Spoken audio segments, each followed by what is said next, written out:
what's up? Hi guys, you're now with Nidhang and welcome back to Love in the Mist. So today I'm going to share 10 simple ways that you can stop yourself from overthinking. Overthinking doesn't sound so bad on the surface. Thinking is good, right? But overthinking can cause problems. When you overthink, your judgments get cloudy and your stress get elevated. You spend too much time on the negative and it can become difficult to unlock. So if this feels like familiar territory to you, here are 10 simple ideas to free yourself from overthinking. The first one, awareness, is the beginning of change. Before you can begin to address or cope with your habit of overthinking, you need to learn to be aware of it when it's happening. Anytime you find yourself doubting or feeling stressed or anxious, step back and look at the situation and how you're responding. And in that moment of awareness is the seed of the change you want to make. The second point, don't think of what go wrong, but what can go right. In many cases, overthinking is caused by a single emotion, fear.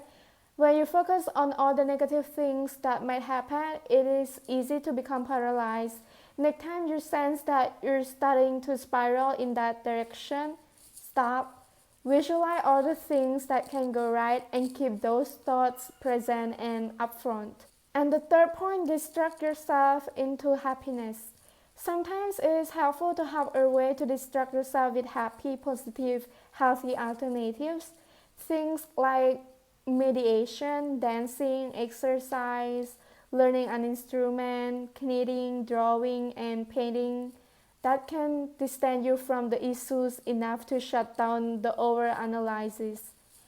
And the fourth point, put things into perspective.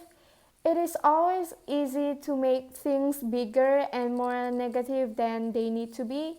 The next time you catch yourself making a mountain out of a molehill, ask yourself how much it will matter in 5 years, or for that matter, next month. Just this simple question, changing up the next time frame, can help shut down overthinking. And the fifth point, stop waiting for perfection. This is a big one. For all of us who are waiting for perfection, we can stop waiting it right now. Being ambitious is great, but aiming for perfection is unrealistic, impractical, and debilitating.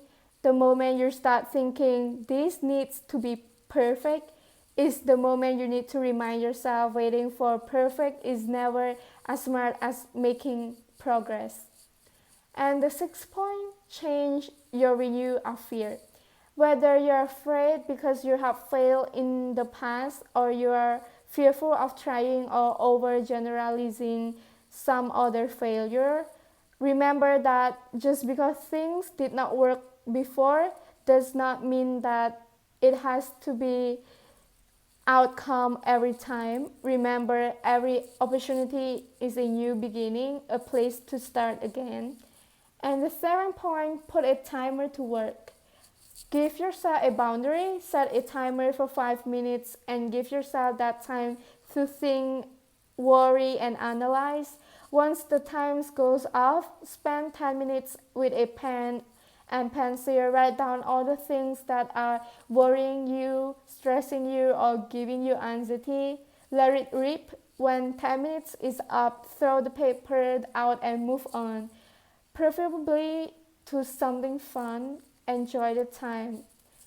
So the eighth point, realize you can't predict the future. No one can predict the future. All we have is now. If you spend the present moment worrying about the future, you are robbing yourself of your time now. Spending time in the future is simply not productive. Spend that time instead of things that give you joy. And the ninth point, accept your best. The fear that grounds overthinking is often based on feeling that you aren't good enough, not smart enough, or hardworking enough, or dedicated enough. Once you have given an effort your best, accept it as such and know that while success may depend in part on some things you can control, you have done what you could do. And the last point, be grateful. you can have a regretful thought and a grateful thought at the same time. So why not spend the time positively every morning and every evening? Make a list of what you are grateful for, get a gratitude body and exchange list so you have a witness to the good things that are around you. Overthinking is something that can happen to anyone, but if you have a great system for dealing with it, you can at least ward off some of the negative, anxious, stressful thinking and turn it into something useful, productive, and effective. So, these are 10 simple ways that can help you to stop overthinking. And overthinking is actually not that bad. So, overthinking is just a waste of time. Hope you guys will be encouraged by this video, and I see you in the next video. Bye!